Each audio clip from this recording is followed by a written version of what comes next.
footsteps behind you as you enter the woods. Night draws back its cape. Light illumines your path. Open your eyes. Listen. Welcome to Dark Softly Tales. Dark stories for dark hearts. I'm Mav Sky. Good evening and welcome to your nightmares and another episode of your favorite horror storytelling podcast, Dark Softly Tales. This is your host, Mav, and man is it good to be back. Fall is here. Scatter the leaves, carve the pumpkins. I can't wait for October, and I've got a great lineup of stories for you all and some really good news. I hope you all enjoyed the Summer Bites series. It gave me an opportunity to work on some short stories and work on my dreadfully old house that is slowly falling apart and commit time to studies that are really important to me. It felt so good to get some sunshine after some dark times earlier this year. The fires though, right? One of the fires was close to my sister's in Bonnie Lake area, and man, it just sounded like it was wild, with people looting houses and others intentionally starting fires. Just insane. And then all the smoke. Jeez. And you know those murder hornets they keep talking about? Well, they are finding them. They happen to be only miles or less down the road from me. In fact, my son and I were having a campfire and doing a cleanup. It's a couple weeks ago. It was before the fires and all, like, the fire threats and everything. Anyway, it was before all that, and we were having this campfire, and we actually saw one. It just came up and buzzed us. No kidding. It was ginormous, like the size of a hummingbird, really. It was huge. And my son was, like, running around trying to hit it with a shovel, but it was pretty fast. But those things are no joke. Okay, enough talk of the plagues of 2020. I did want to talk to you about all things dark and scary. The good kind of dark and scary, not the plague kind. We have had a huge spike towards the end of summer here of listeners and subscribers. And I just want to say a big hello to all of you. And I hope you're enjoying the stories. Next, I want to let you know that we have a guest story coming up in October. It's fantastic, and I can't wait to share it with you. I also want to let you know that I will be releasing my very first audiobook called 98 Ways to Skin a Clown. I know you love that title. I know you do. It's more than a novella than a novel. But I'll be sharing that with you this month. So, yay. Okay. And now for the good news. Dark Softly Tales is now accepting fiction submissions. Yay! This is something I've been wanting to do, and I'm ready to take the leap. What am I looking for? I'm looking for dark and scary with a silver lining of innocence. Think of a dark night sky with the stars shining bright. Dark Softly Tales welcomes all writers, whether you are just beginning or you've been writing for a while. Everyone is welcome to submit a story. You will find the link to the guidelines down in the show notes, so be sure to check that. And while you're there, be sure to tap on the stars button or write a little review. That helps the podcast so much, and I would be so grateful for that. Okay. Tonight's story. There was something I heard on a movie recently that struck me as brilliant and so insightful. It's from a movie called Spring, Summer, Fall, Winter, and Spring Again. It's about an old Buddhist monk who is raising a boy in a sort of floating temple on a lake. The movie is broken up into seasons of the boy's life. In the summer cycles, the boy is now a young man, and a mother brings her daughter, a young woman, to the monk because she has an illness. The young woman's mother leaves her daughter there, and a relationship forms between the young man and the woman.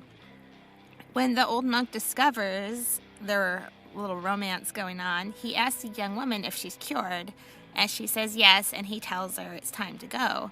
But the young man doesn't want her to leave, and the old man tells him, lust awakens the desire to possess, and that awakens the intent to murder. Which in the movie is exactly what happens.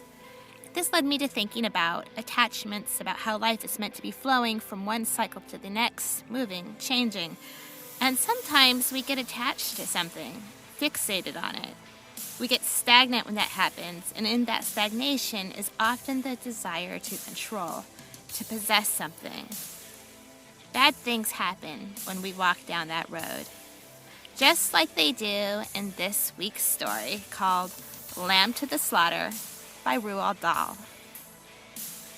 Things are going to get dark really fast, but don't worry, there's absolutely nothing to be afraid of, is there?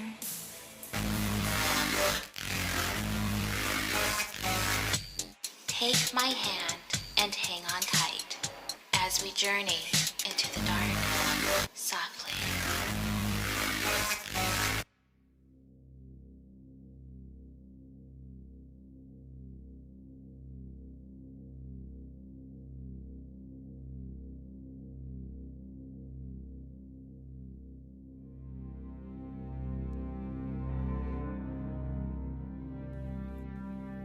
Lamb to the Slaughter by Roald Dahl.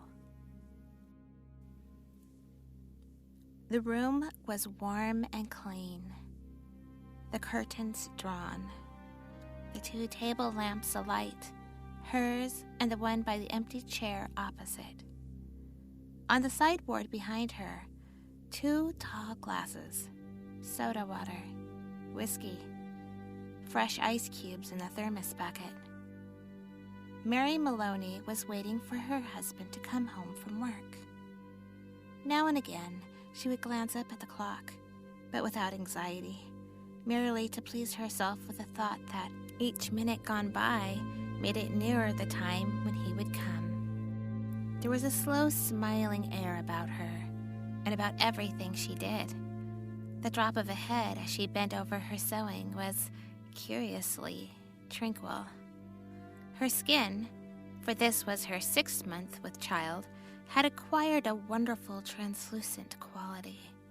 The mouth was soft, and the eyes, with their new placid look, seemed larger than before.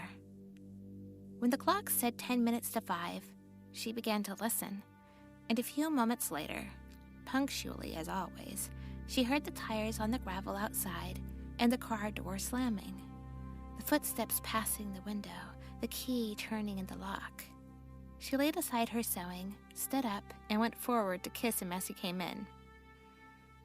"Hello, darling," she said. "Hello, darling," he answered. She took his coat and hung it in the closet. Then she walked over and made the drinks, a strongish one for him, a weak one for herself. And soon she was back again in her chair with the sewing, and he in the other, opposite, holding the tall glass with both hands, rocking it so the ice cubes tinkled against the side. For her, this was always a blissful time of day. She knew he didn't want to speak much until the first drink was finished, and she, on the other side, was content to sit quietly, enjoying his company after the long hours alone in the house. She loved to luxuriate in the presence of this man, and to feel almost as a sunbather feels the sun, that warm male glow that came out of him to her when they were alone together. She loved him for the way he sat loosely in a chair, for the way he came in a door, or moved slowly across the room with long strides. She loved intent, far look in his eyes when they rested in her, the funny shape of the mouth, and especially the way he remained silent about his tiredness, sitting still with himself until the whiskey had taken some of it away. "Tired, darling?" "Yes," he said. "I'm tired." As he spoke, he did an unusual thing.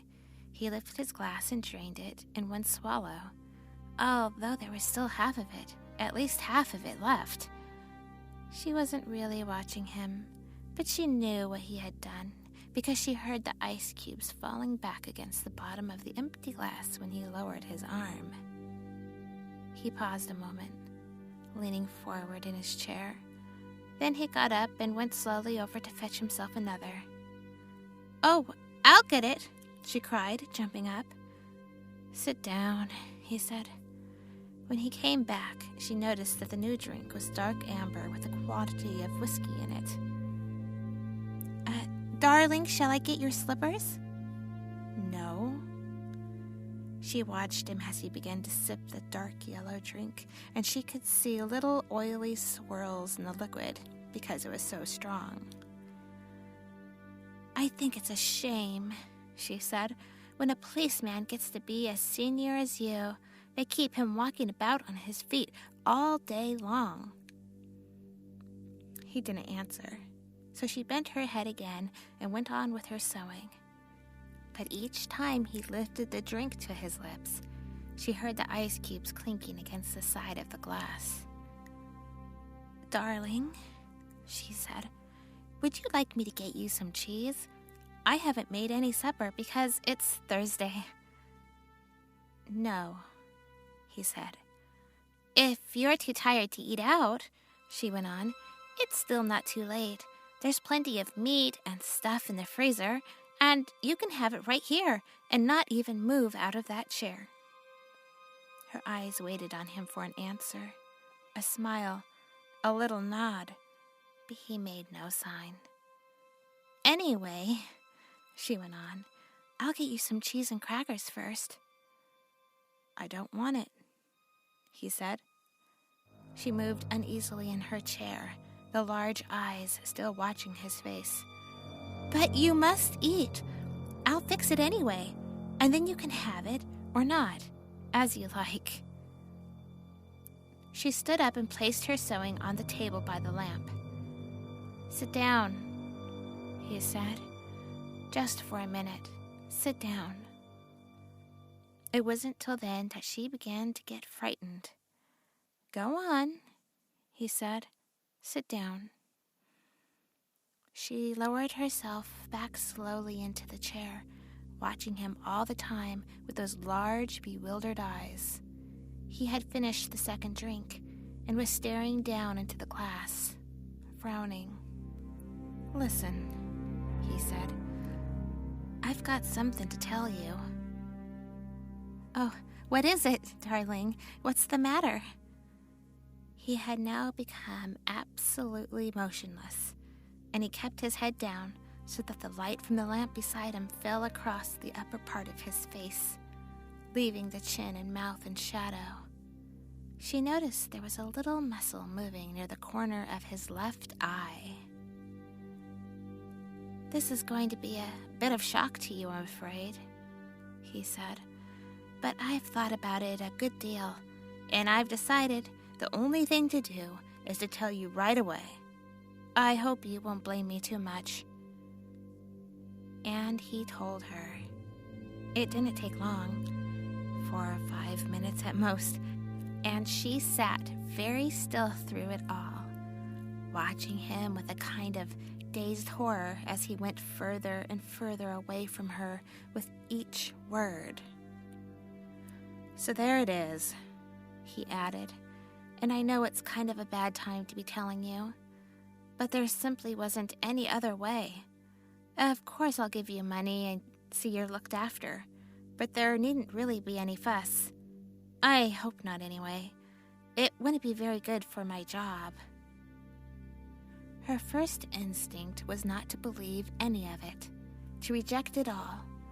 It occurred to her that perhaps he hadn't even spoken, that she herself had imagined the whole thing. Maybe, if she went about her business and acted as though she hadn't been listening, then later, when she sort of woke up again, she might find none of it had ever happened. "I'll get the supper," she managed to whisper, And this time, he didn't stop her. When she walked across the room, she couldn't feel her feet touching the floor. She couldn't feel anything at all, except a slight nausea and a desire to vomit. Everything was automatic now. Down the steps to the cellar, the light switch, the deep freeze, the hand inside the cabinet taking hold of the first object it met. She lifted it out and looked at it. It was wrapped in paper, so she took off the paper and looked at it again. A leg of lamb. All right then, they would have lamb for supper. She carried it upstairs, holding the thin bone end of it with both her hands. And as she went through the living room, she saw him standing over by the window with his back to her, and she stopped. "For God's sake," he said, hearing her but not turning around, "don't make supper for me. I'm going out." At that point, Mary Maloney simply walked up behind him, and without any pause, she swung the big frozen leg of lamb high in the air and brought it down as hard as she could on the back of his head. She might just as well have hit him with a steel club. She stepped back a pace, waiting, and the funny thing was that he remained standing there for at least 4 or 5 seconds, gently swaying. Then he crashed to the carpet. The violence of the crash, the noise, the small table overturning, helped bring her out of the shock. She came out slowly, feeling cold and surprised, and she stood for a while, blinking at the body, still holding the ridiculous piece of meat tight with both hands. "All right," she told herself, "so I've killed him." It was extraordinary now how clear her mind became all of a sudden. She began thinking very fast. As the wife of a detective, she knew quite well what the penalty would be. That was fine. It made no difference to her. In fact, it would be a relief. On the other hand, what about the child? What were the laws about murderers with unborn children? Did they kill, then, both mother and child? Or did they wait until the 10th month? What did they do? Mary Maloney didn't know, and she certainly wasn't prepared to take a chance. She carried the meat into the kitchen, placed it on a pan, turned the oven on high, and shoved it inside. Then she washed her hands and ran upstairs to the bedroom.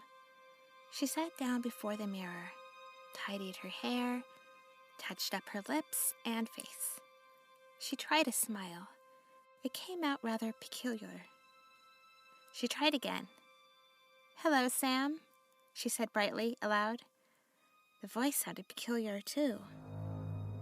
"I want some potatoes, please, Sam. Yes, and I think a can of peas." That was much better. Both the smile and the voice were coming out better now. She rehearsed it several times more. Then she ran downstairs, took her coat, went out the back door, down the garden, and into the street. It wasn't 6 o'clock yet, and the lights were still on in the grocery shop. "Hello, Sam," she said brightly, smiling at the man behind the counter. "Why, good evening, Miss Maloney. How are you?" "I want some potatoes, please, Sam. Yes, and I think a can of peas." The man turned and reached up behind him on the shelf for the peas. "Patrick's decided he's tired and doesn't want to eat out tonight," she told him. "We usually go out on Thursdays, you know, and now he's caught me without any vegetables in the house." "Then how about meat, Mrs. Maloney?" "Oh, no, I've got meat, thanks. I got a nice leg of lamb from the freezer." "Oh." "I don't much like cooking it frozen, Sam, but I'm taking a chance on it this time. You think it'll be all right?" "Personally," the grocer said, "I don't believe it makes any difference. You want these Idaho potatoes?" "Oh, yes, that'll be fine. 2 of those." "Anything else?" The grocer cocked his head on one side, looking at her pleasantly. "How about afterwards? What you going to give him for afterwards?" Well, what would you suggest, Sam?" The man glanced around his shop. "How about a nice big slice of cheesecake? I know he likes that." "Perfect," she said. "He loves it." And when it was all wrapped up and she had paid, she put on her brightest smile and said, "Thank you, Sam. Good night."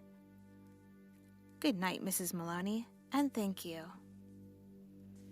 And now, she told herself as she hurried back, all she was doing now, she was returning home to her husband, and he was waiting for his supper, and she must cook it good and make it as tasty as possible, because the poor man was tired. And if, when she entered the house, she happened to find anything unusual, or tragic, or terrible, then naturally it would be a shock, and she'd become frantic with grief and horror. Mind you, she wasn't expecting to find anything. She was just going home with the vegetables. Mrs. Patrick Maloney going home with the vegetables on a Thursday evening to cook supper for her husband. That's the way, she told herself. Do everything right and natural. Keep things absolutely natural, and there'll be no need for any acting at all. Therefore, when she entered the kitchen by the back door, she was humming a little tune to herself and smiling. "Patrick," she called, "how are you, darling?" She put the parcel down on the table and went through into the living room, and when she saw him lying there on the floor with his legs doubled up and one arm twisted back underneath his body, it really was rather a shock. All the old love and longing for him welled up inside her, and she ran over to him, knelt down beside him, and began to cry her heart out. It was easy. No acting was necessary. A few minutes later, she got up and went to the phone. She knew the number of the police station, and when the man at the other end answered, she cried to him, "Quick! Come quick! Patrick's dead!" "Who's speaking?" "Mrs. Maloney. Mrs. Patrick Maloney." "You mean Patrick Maloney's dead?" "I think so," she sobbed. "He's lying on the floor, and I think he's dead." "Be right over," the man said. The car came very quickly, and when she opened the front door, 2 policemen walked in. She knew them both.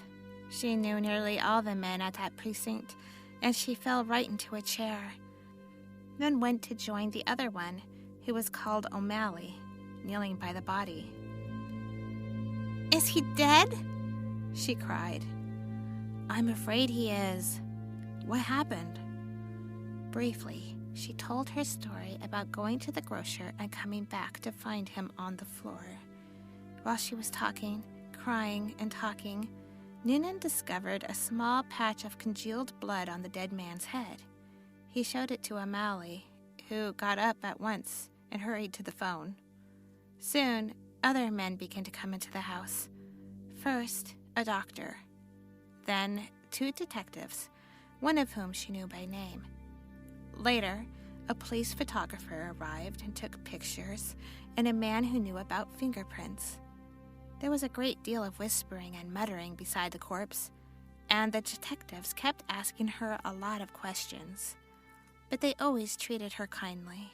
She told her story again, this time right from the beginning, when Patrick had come in, and she was sewing, and he was tired, so tired he hadn't wanted to go out for supper. She told how he'd put the meat in the oven. It's there now, cooking. And how she'd slopped out to the grocer for vegetables and come back to find him lying on the floor. "Which grocer?" one of the detectives asked. She told him, and he turned and whispered something to the other detective, who immediately went outside into the street. In 15 minutes, he was back with a page of notes, and there was more whispering. And through her sobbing, she heard a few of the whispered phrases. acted quite normally, very cheerful, wanted to give him a good supper. Peas, cheesecake, impossible that she... After a while, the photographer and the doctor departed, and 2 other men came in and took the corpse away on a stretcher. Then the fingerprint man went away. The 2 detectives remained, and so did the 2 policemen. They were exceptionally nice to her, and Jack Noonan asked if she would rather go somewhere else, to her sister's house perhaps, or to his own wife who would take care of her and put her up for the night. No, she had said. She didn't feel she could move even a yard at the moment. Would they mind awfully if she stayed where she was until she felt better? She didn't feel too good at the moment. She really didn't. Then hadn't she better lie down on the bed? Jack Noonan asked. No, she had said. She'd like to stay right where she was, in this chair. A little later, perhaps, when she felt better, she would move. So they left her there while they went about their business, searching the house. Occasionally, one of the detectives asked another question. Sometimes Jack Noonan spoke at her gently as he passed by. Her husband, he told her, had been killed by a blow on the back of the head, administered with a heavy, blunt instrument, almost certainly a large piece of metal. They were looking for the weapon. The murderer may have taken it with him, but on the other hand, he may have thrown it away or hidden it somewhere on the premises. It's the old story, he said. Get the weapons, and you've got the man. Later, one of the detectives came up and sat beside her. Did she know, he asked, of anything in the house that could have been used as the weapon? Would she mind having to look around to see if anything was missing? A very big spanner, for example, or a heavy metal vase. They didn't have any heavy metal vases, she said, or a big spanner. She didn't think they had a big spanner, but there might be some things like that in the garage. The search went on. She knew that there were other policemen in the garden all around the house, and she could hear their footsteps on the gravel outside. And sometimes she saw a flash of a torch through a chink in the curtains. It began to get late, nearly 9, she noticed by the clock on the mantel. The 4 men searching the rooms seemed to be growing weary, a trifle exasperated. Jack, she said, the next time Sergeant Noonan went by, would you mind giving me a drink? Sure, I'll give you a drink.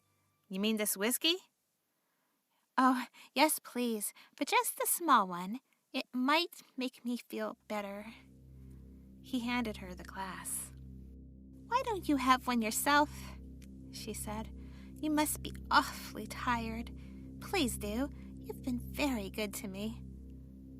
Well, he answered, it's not strictly allowed, but I might take just a drop to keep me going. One by one, the others came in and were persuaded to take a little nip of whiskey. They stood around rather awkwardly with the drinks in their hands, uncomfortable in her presence, trying to say consoling things to her. Sergeant Noonan wandered into the kitchen, came out quickly and said, Look, Mrs. Maloney, you know that oven of yours is still on, and the meat is still inside. Oh, dear me, she cried. So it is. I'd better turn it off for you, hadn't I? Oh, will you do that, Jack? Thank you so much. When the sergeant returned the second time, she looked at him with her large, dark, tearful eyes. Jack Noonan, she said. Yes?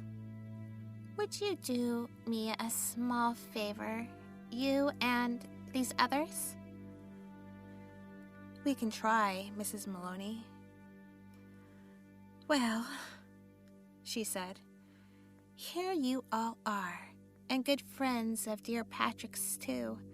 And helping to catch the man who killed him, you must be terribly hungry by now, because it's long past your supper time, and I know Patrick would never forgive me, God bless his soul, if I allowed you to remain in this house without offering you decent hospitality. Why don't you eat up that lamb that's in the oven? It'll be cooked just right by now. Wouldn't dream of it, Sergeant Noonan said. Oh, please, she begged. Please eat it. Personally, I couldn't tough a thing. Certainly not what's been in the house when he was here. But it's all right for you. It'd be a favor to me if you'd eat it up. Then you can go on with your work again afterwards. There was a good deal of hesitating among the 4 policemen, but they were clearly hungry, and in the end, they were persuaded to go into the kitchen and help themselves. The woman stayed where she was, listening to them speaking among themselves, their voices thick and sloppy because their mouths were full of meat. Have some more, Charlie. No, better not finish it. She wants us to finish it. She said so. Be doing her a favor. Okay then, give me some more. That's a hell of a big club the gut must have used to hit poor Patrick, one of them was saying. The doctor says his skull was smashed all to pieces, just like from a sledgehammer. That's why it ought to be easy to find.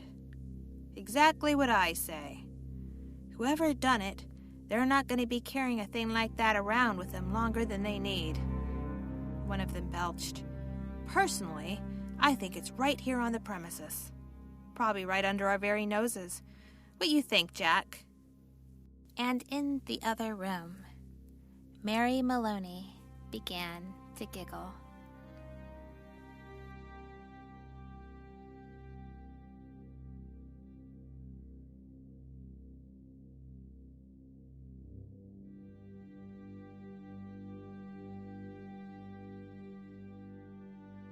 Who likes dark stories?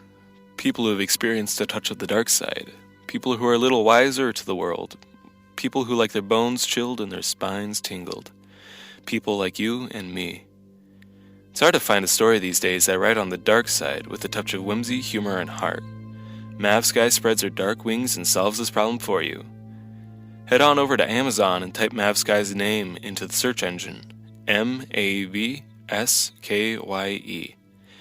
At Amazon, you'll find her Tales to Chill Your Bones series, Girl Clown Hatchet series, Supergirl series, her cult classic novel, Wanted Single Rose, and, of course, her brand new release, Cold Hangs the Midnight. Choose your dark flavor and head on over to Amazon today.